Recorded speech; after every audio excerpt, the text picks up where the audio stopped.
Welfare act जो है वो उसको अमली शक्ल दी जाए। एक और चीज़ जो हमने यहाँ पे फैसला किया कि आर्टिकल 184(3) 184(3) अगर सुप्रीम कोर्ट ऑफ पाकिस्तान ये जुरिडिक्शन एज्यूम करती है तो उसके लिए आइन में तरमीम की जाए और एक अपील जो है उसका हक दिया जाए उस फरीक को जिसके खिलाफ 184(3) जो है उसके तहत कोई उसके अगेंस्ट फ़ैसला होता है। क्योंकि कानून की मंशा ये है कि अगर कोई किसी के ख़िलाफ़ सिर्फ कोई फ़ोरम ना हो, सिर्फ एक ही फ़ोरम है honourable supreme court of Pakistan, और उसमें अपील का हक़ नहीं रखा गया तो इस वजह से उनके जो है वो हकूक़ आवाम के और लोगों के वो मुतासर होते हैं। इसलिए हमने ये भी मुतालबा हुकूमत वक्त से ये रखेंगे आज ही कि उसमें 184(3) की जो एपेलेट जुरिडिक्शन है उसके हवाले से भी जो है वो कानून साजी की जाए। एक और चीज़ जो हमने मुतफ़िका तौर पे फ़ैसला किया वो ये है कि रिटायर्ड जजेस और जनरल्स इनको दोबारा नौकरी में ना लिया जाए।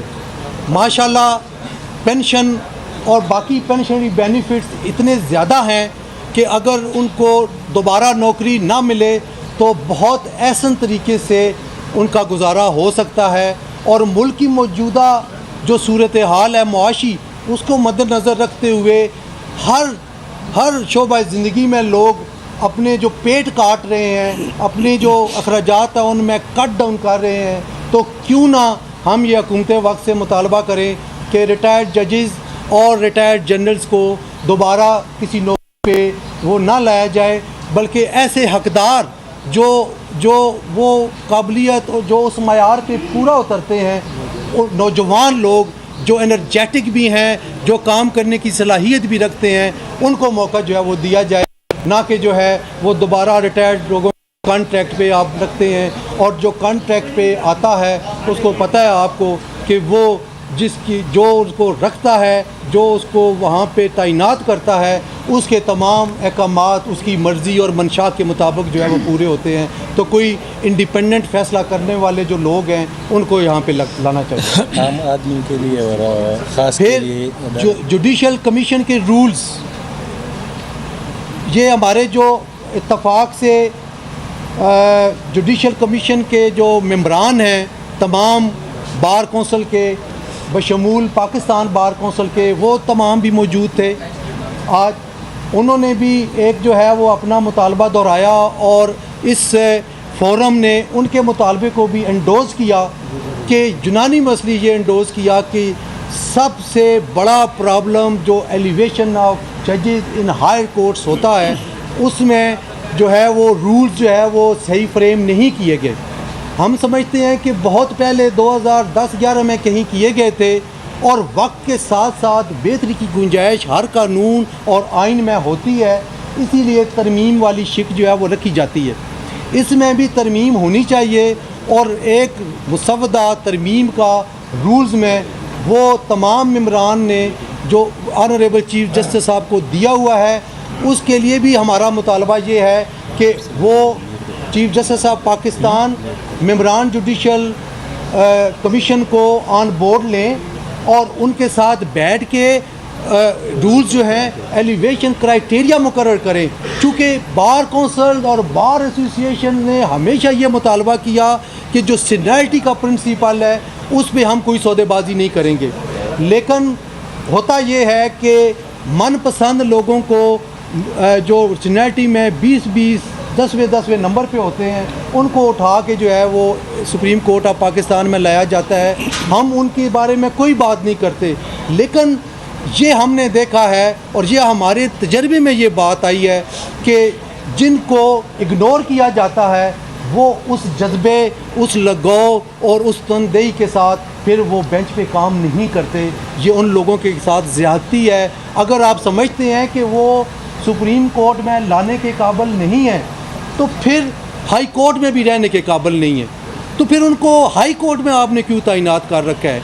लिहाजा एक एलिवेशन का क्राइटेरिया और वो रूल्स जो हैं वो इस तरह फ्रेम करें कि ताकि किसी के साथ कोई ज़्यादती ना हो और एक यूनिफॉर्मिटी आए इस सारे मामले में, और ताकि जो है वो हम जो हायर कोर्ट्स में एलिवेशन है जजेस की, हाई कोर्ट में भी और सुप्रीम कोर्ट में भी, उसमें कोई किसी को एतराज़ या गिला ना रहे। फिर पिछले 4.25 साल से खैबर पख्तूनख्वा से सुप्रीम कोर्ट में कोई भी एलिवेशन नहीं की गई, कोई जज भी नहीं रखा गया, और KPK जो है इस हवाले से महरूमी का शिकार है। उनका भी ये मुतालबा है, और जो इस फोरम ने मुतफ़िका तौर पे उनके इस मुतालबे की तायीद की है, और हम ऑनरेबल चीफ जस्टिस और जुडिशल कमीशन ऑफ पाकिस्तान से ये मुतालबा करते हैं कि फौरी तौर पे अगले महीने ही जुडिशल कमीशन ऑफ पाकिस्तान का इजलास बुलाया जाए, और KPK में सीनियर मोस्ट जजेस जो मौजूद हैं उनमें से उनको जो है वो सुप्रीम कोर्ट में एलिवेट किया जाए, और KPK को जो है वो नुमाइंदगी दी जाए। फिर इस्लामाबाद बार कौंसिल वालों ने मुतालबा किया कि जुडिशल कम्प्लेक्स नया बन रहा है और उसमें वकला के बैठने की कोई जगह नहीं है, चैम्बर्स नहीं है, तो गवर्नमेंट ऑफ पाकिस्तान से ये मुतालबा करते हैं कि उनके लिए वहाँ बैठने के लिए चैम्बर्स जो हैं वो बनाए जाएं लायर्स कम्प्लेक्स में, ताकि जो पिछले 2 साल पहले जो एक नाखुशगवार वक़ूआ इस्लामाबाद F8 कचहरी में हुआ था, उसकी तारीख को ना दोहराया जाए। हम अमन पसंद लोग हैं, हम कोई लड़ाई नहीं चाहते, ना पहले चाहते थे ना अब चाहते हैं।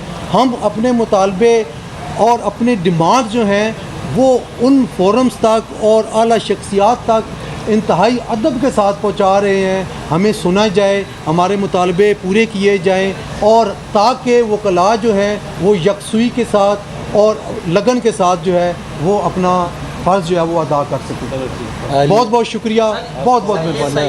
कि एक तो आपकी जगह से ऐलान कर दिया गया कि जनाब रेफरेंस फाइल किया जाएगा, क्या बेहतर ना होता कि इससे पहले आप टाइम देते कि जैसा खुद मुस्तफ़ी हो जाएं, उनसे वो इस्तीफ़ा दे देते, आपने डायरेक्ट रेफरेंस का कहा? और देखें 1997 में एक ऐसा वक़ूआ हुआ था, और उस वक्त के 2 ऑनरेबल जज साहिबान जिनमें जस्टिस अरशाद हसन खान साहब और जस्टिस अब्दुल क़य्यूम मलिक साहब,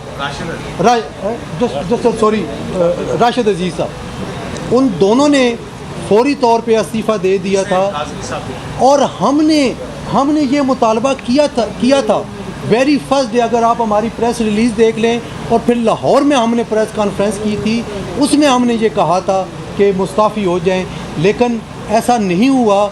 अब हमारे पास आर्टिकल 209 के अलावा कोई ऐसी चीज़ नहीं है जिसके तहत हम जो है वो इन्वेस्टिगेशन हो सके, कोई इंक्वायरी हो सके या कोई काम हो सके। वाजिद साहब, एक बात तो ये कि ये पाकिस्तान बार कौंसिल सिर्फ अपने तौर पर करेगी या तमाम बार कौंसिल्स अलग-अलग रेफरेंस दाखिल करेंगे? सर आरडीओ तो मुखला की भी है, और पाकिस्तान बार, मैं पहले ये जुबैरी साहब के खिलाफ आपने क्या किया?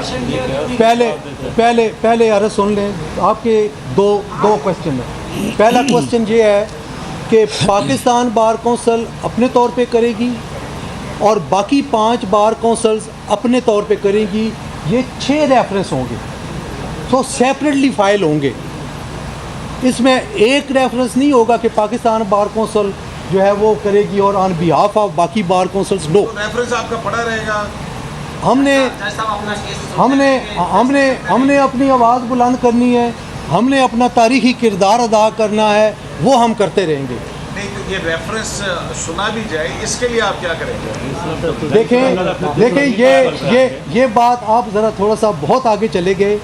पहले रेफरेंस दायर तो होने दें, रेफरेंस दायर होगा तो अगला मरला उसकी सुनवाई का होगा, उसके लिए भी हम लाए अमल तैयार करेंगे बिल्कुल। और ये हमारा ये हक है कि हम इस हवाले से जो है वो आगे बढ़े।